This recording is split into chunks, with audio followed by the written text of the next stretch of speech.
দর্শক, শুরুতেই ভয়ঙ্কর সংবাদ। গুমের ঘটনায় প্রধান ভূমিকায় পুলিশ, র্যাব, ডিবি ও সিটিটিসির। এদিকে আরও ভয়ঙ্কর খবর, 6 দিনে সারা দেশে গ্রেপ্তার 384। সর্বশেষ জানিয়ে দিব, দুর্নীতিবাজ রাজনীতিবিদ আমলাদের দাপট নেই, পশুর হাটে স্বস্তিতে মানুষ। গুমের ঘটনায় প্রধান ভূমিকা পুলিশ, র্যাব, ডিবি এবং সিটিটিসির। দেশে সংঘটিত বেশিরভাগ গুমের পিছনে police, rapid action battalion RAB, detective branch DB এবং counter terrorism and international crime CTTC জড়িত ছিল, এমন তথ্য উঠে এসেছে গুম বিষয়ক তদন্ত কমিশনের দ্বিতীয় অন্তর্বর্তী প্রতিবেদনে। প্রতিবেদনে উল্লেখ করা হয়, গুমের শিকার ব্যক্তি, প্রত্যক্ষদর্শী এবং ভুক্তভোগী পরিবারের সদস্যরা এসব ঘটনায় অধিকাংশ ক্ষেত্রে আইনশৃঙ্খলা রক্ষাকারী বাহিনীকে দায়ী করেন। এছাড়া পুলিশ এবং গোয়েন্দা সংস্থার বিভিন্ন ইউনিটের বিরুদ্ধে গুমে প্রত্যক্ষ জড়িত থাকার অভিযোগ উঠে এসেছে। সেনাবাহিনীর গোয়েন্দা সংস্থা ডিজিএফআই, জাতীয় নিরাপত্তা গোয়েন্দা সংস্থা এনএসআই এবং বর্ডার গার্ড বাংলাদেশ বিজিবির সদস্যদের বিরুদ্ধেও গুম জড়িত থাকার অভিযোগ পাওয়া গেছে। প্রতিবেদনে আরও বলা হয়, ডিজিএফআই, এনএসআই মূলত গোয়েন্দা কার্যক্রম পরিচালনার দায়িত্বে নিয়োজিত। আইনগতভাবে কাউকে গ্রেপ্তার বা আটক করার এখতিয়ার তাদের নেই, অথচ এই সংস্থাগুলোর সদস্যরা যেভাবে আটক, অপহরণ, জিজ্ঞাসাবাদ করেছে তা সাংবিধানিক সীমা লঙ্ঘনের শামিল। এটি দেশের আইন ব্যবস্থার সমান্তরাল অবৈধ শক্তি গড়ে ওঠার ইঙ্গিত দেয়। তদন্ত কমিশনের ভাষ্য অনুযায়ী আইনশৃঙ্খলা রক্ষাকারী বাহিনী এবং গোয়েন্দা সংস্থাগুলো অনেক ক্ষেত্রেই নিজ কার্য পরিধি বা দায়িত্বের সীমা এবং নিয়ম নীতি অমান্য করে অভিযান চালিয়েছে। এতে অত্যন্ত উদ্বেগজনক বলেও উল্লেখ করা হয় প্রতিবেদনে। আনফোল্ডিং দ্য ট্রুথ, অ্যাটাল ডায়গনস্টিক এবং এন্ডোয়েক ডিসঅ্যাফারেন্স ইন বাংলাদেশ শীর্ষক দ্বিতীয় অন্তর্বর্তী প্রতিবেদনটি বুধবার প্রধান উপদেষ্টা অধ্যাপক মোহাম্মদ ইউনূসের কাছে জমা দেওয়া হয়। প্রতিবেদনে গুমের ঘটনায় প্রত্যক্ষ এবং পরোক্ষভাবে জড়িত প্রতিটি বাহিনীর ভূমিকা বিশেষ করে তুলে ধরা হয়েছে। বাংলাদেশ পুলিশের কার্যক্রম স্বরাষ্ট্র মন্ত্রণালয়ের অধীনে পরিচালিত হয়। সংস্থাটি দেশের প্রধান আইনশৃঙ্খলা রক্ষাকারী বাহিনী হিসেবে দায়িত্ব পালন করে। আইনশৃঙ্খলা রক্ষা, অপরাধ দমন এবং তদন্ত এবং অভ্যন্তরীণ নিরাপত্তা নিশ্চিত করা পুলিশের মূল দায়িত্ব। বাহিনীর বিভিন্ন বিশেষায়িত ইউনিটের মধ্যে রয়েছে detective branch DB, special branch SB, criminal investigation department CID এবং rapid action battalion RAB. British উপনিবেশ আমলে প্রতিষ্ঠিত হলেও বাংলাদেশের স্বাধীনতার পর থেকে পুলিশ বাহিনী মোতায়েনের গুরুত্বপূর্ণ অবস্থান পৌঁছেছে। তবে আওয়ামী লীগ সরকারের আমলে, বিশেষত 2009 সালের পর পুলিশ বাহিনীর বিরুদ্ধে বিচার বহির্ভূত হত্যা, গুম, হেফাজতে নির্যাতন, মত প্রকাশের অধিকার দমন এবং অতিরিক্ত বল প্রয়োগের অভিযোগ বাড়তে থাকে। কমিশনের প্রতিবেদনে বলা হয়, 2009 সাল থেকে পুলিশ রাজনৈতিক উদ্দেশ্যে ব্যবহৃত হতে শুরু করে নিরপেক্ষ জনসেবামূলক প্রতিষ্ঠানের দলে সরকারি পরিপন্থী এনফোর্সার হিসেবে কাজ করে। সে সময় বিরোধী রাজনৈতিক দল, বিশেষ করে বিএনপি এবং জামাতের নেতাকর্মীদের লক্ষ্য করে ব্যাপক দমন নিপীড়নের অভিযোগ ওঠে। বিষয়টি নিয়ে জাতীয় এবং আন্তর্জাতিক মহলে উদ্বেগ তৈরি হয়। পুলিশের ক্রসফায়ারের নামে পরিচিত বহির্ভূত হত্যা নিয়মিত ঘটনায় পরিণত হয়। এসব হত্যাকাণ্ডের আগে কোনো বিচারিক প্রক্রিয়া অনুসরণ করা হতো না।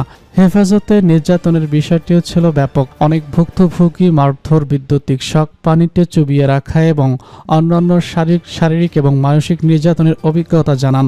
যদিও 2013 সালে নির্যাতন হেফাজতে মৃত্যু প্রতিরোধ আইন পাশ করে তৎকালীন সরকার, কিন্তু বাস্তবে খুব কম ক্ষেত্রে এগিয়ে এটির প্রয়োগ হয়েছে। অল্প সংখ্যক কর্মকর্তাকে এই আইনের আওতায় বিচার করা হয়েছে। ছাত্র আন্দোলন, শান্তিপূর্ণ প্রতিবাদ ও গণমাধ্যমের স্বাধীনতার উপরও দমন নিপীড়ন চালায় পুলিশ। বিশেষত 2024 সালে জুলাই মাসে হওয়া জুলাই অভ্যুত্থান চলাকালে পুলিশের ভূমিকা ব্যাপক সমালোচনার জন্ম দেয়। বিশেষ করে ক্ষমতা আইন এবং ডিজিটাল নিরাপত্তা আইন ব্যবহৃত হয়েছে বিভিন্ন মত দমনে, ধর্মীয় অনুভূতিতে আঘাত কিংবা প্রচার চালানোর মতো স্পষ্ট অভিযোগে বহু মানুষকে গ্রেপ্তার করা হয়েছে। কমিশনের মতে, বহু রাজনৈতিক কর্মী, ছাত্র, শিক্ষক, ব্যবসায়ী এবং সরকারের সমালোচকদের গুম করেছে পুলিশ। তাদের অনেকেই নির্যাতনের পর বিচার বহির্ভূতভাবে হত্যা করা হয়েছে। এসব ঘটনার ধারাবাহিক পুলিশের ভিতরে জবাবদিহিতার অভাব, ক্ষমতার অপব্যবহার এবং দায়মুক্তির সংস্কৃতি স্পষ্ট হয়ে ওঠে, যা সংবিধান অনুযায়ী নাগরিক সুরক্ষা আইনের শাসনের বিপরীত। 6 দিনে সারা দেশে গ্রেপ্তার 384। রাজধানী সহ সারা দেশে যৌথ বাহিনীর ধারাবাহিক অভিযানে গত 29 মে থেকে 5 জুন পর্যন্ত চিহ্নিত সন্ত্রাসী, অবৈধ অস্ত্রধারী, চোরা কারবারি, কিশোর গ্যাং সদস্য, চাঁদাবাজ এবং মাদক ব্যবসায়ী সহ ৩৮৪ জনকে গ্রেপ্তার করা হয়েছে। বৃহস্পতিবার আন্তঃবাহিনী গণসংযোগ অধিদপ্তর আইএসপিআর এক বিজ্ঞপ্তিতে এই তথ্য জানানো হয়েছে।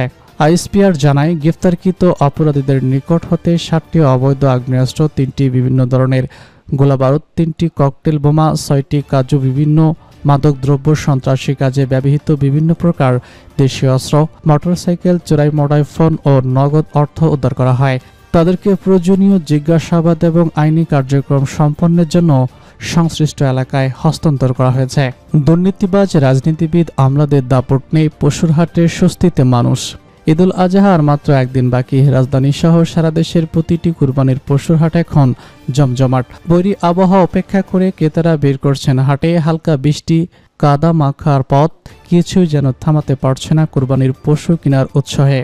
ক্রেতারা জানিয়েছেন, বিগত বছরগুলোর মতো এবার পশুর হাটে দুর্নীতিবাজ আমলা এবং রাজনীতিবিদদের দাপট নেই। অনেকেই স্বস্তিতে কুরবানির পশু কেনাকাটা করছে সাধারণ ক্রেতা। তবে বিক্রেতা বলছেন, দুর্নীতিবাজ আমলা এবং রাজনীতিবিদদের অনুপস্থিতিতে পশুর হাটে এর প্রভাব পড়েছে। এতে এবার বড় গরুর দাম অনেকটাই কম বিক্রি হচ্ছে। দামেও কম পড়ে গেছে। ছোট মাঝারি গরুর তুলনায় বড় গরুর দাম খুবই কম। কোরবানীগঞ্জ মডেল টাউনের বাসিন্দা নাজমুল ইসলাম বলেছেন, বর্তমান বাজারে ছোট মাঝারি গরুর মাংসের দাম বাড়বে 700 থেকে 800 টাকা। তবে বড় গরুর মাংসের দাম পড়বে 450 থেকে 550-র মধ্যে। এর কারণ হিসেবে তিনি বলেছেন, অবৈধ সম্পদের মালিক আওয়ামী লীগের নেতা কর্মীরা এবার পলাতক কিংবা আত্মগোপনে রয়েছে। এছাড়াও সরকারের দুর্নীতি বিরোধী অভিযানে আমলাদের বিশাল একটা অংশ সতর্ক অবস্থানে রয়েছেন। ফলে বারবার যেখানে আমলাদের একটা বড় অংশ রাজনীতিবিদদের সঙ্গে তাল মিলিয়ে বড় গরু কেনার প্রতিযোগিতা করতেন, এবার সেটা নেই। বিশেষ করে গত বছরে জাতীয় রাজস্ব বোর্ডের তৎকালীন সদস্য মতিউর রহমানের ছাগল কাণ্ডের ঘটনার এর প্রভাব পড়েছে আমলাদের মধ্যে, যে কারণে দুর্নীতিবাজ আমলারাও এবার সতর্ক অবস্থান থেকে ছোট ও মাঝারি গরু কেনার ব্যস্ত। বিগত দেড়ের যুগে দেখা গেছে, বড় রাজনৈতিক নেতার পাশাপাশি দুর্নীতিবাজ বড় বড় আমলারাও ধর্মীয় নির্দেশনা পালনের চেয়ে দলীয় কর্মীদের তুষ্ট রাখার বিষয়ে বেশি গুরুত্ব দিতেন। বিশাল আকৃতির এক বা একাধিক গরু মহিষ কোরবানি দিয়ে মাংস বিতরণ করে নিজেদের বড়ত্ব জাহির করতেন। তাছাড়া বড় গরু কুরবানি করারও প্রতিযোগিতায় নেমেছিলেন। কিন্তু এবার সেই অবস্থান নেই, যার ফলে নেতিবাচক প্রভাব পড়েছে বড় গরুর দামে। অবশ্য সরকারের রাজস্ব উপদেষ্টাও তা স্বীকার করেছে। গতকাল বৃহস্পতিবার দুপুরে রাজধানীর গাবতলী বাস টার্মিনাল পরিদর্শন শেষে সাংবাদিকদের ব্রিফিংকালে স্বরাষ্ট্র উপদেষ্টা লেফটেন্যান্ট জেনারেল মোহাম্মদ জাহাঙ্গীর আলম চৌধুরী বলেছেন, আওয়ামী লীগ এখন ক্ষমতায় নেই, আর দুর্নীতিবাজও নেই বলেই অনেকের হাতে গরু কেনার মতো অর্থ নেই। এছাড়া গরুর সরবরাহ বেড়ে যাওয়ায় এবার কোরবানির পশুর বাজারেও দামেও কিছুটা কমেছে।